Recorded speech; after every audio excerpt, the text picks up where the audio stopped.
पुणे जिल्ह्यामध्ये जुन्नर तालुक्यातल्या एका गावामध्ये अल्पवयीन मुलीवरती अत्याचार आणि तिचं मृत्यू झालेला आहे.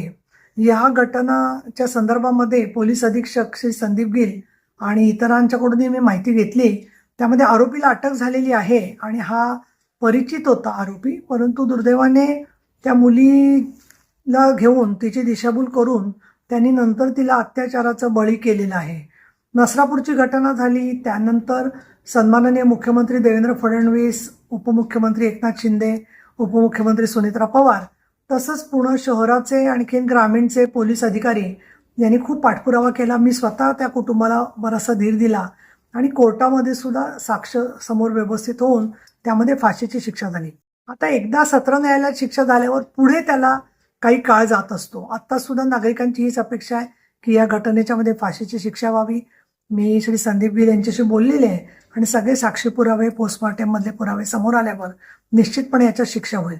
परंतु मूळ मुद्दा असा आहे की आमच्या शासनाच्या ज्या यंत्रणा गाव पातळीपर्यंत सक्रिय असल्या पाहिजेत आणि केवळ मुलींमध्ये प्रबोधन करणं पुरेसं नाहीये, तर जे तरुण मुलगे आहेत किंवा बेरोजगार आहेत, युवक आहेत, सातत्याने वेगवेगळ्या मार्गाने येणारा अश्लील वाङ्मय, ड्रग्ज आणि याच्यामधून खूप त्यांच्या भावना ज्या आहेत त्या अतिउत्तेजित होत असाव्यात की जेणेकरून समोरची व्यक्ती पूर्णपणाने बलहीन आहे किंवा आपल्याला प्रतिकार करू शकत नाही आणि त्याचा देखील गैरफायदा घेतला जातोय असं मला वाटतं.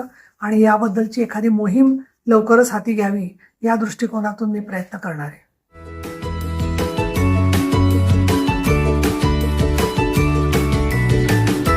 बातम्या शेतीच्या, बातम्या मातीच्या, बातम्या अन्यायाच्या, गुन्हेगारीच्या,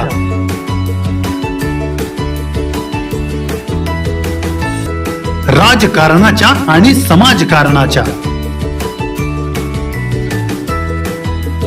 शोषणाविरुद्ध बुलंद आवाज, जनसामान्यांच्या हुंकाराची गाज, सत्कार्याला प्रोत्साहन,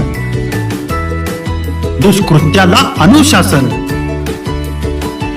निर्भीड, निस्पृह, सडेतोड, बेधडक आणि रोखटोक म्हणजेच विघ्नहर टाइम्स. शोध बातमीचा, ध्यास सत्याचा.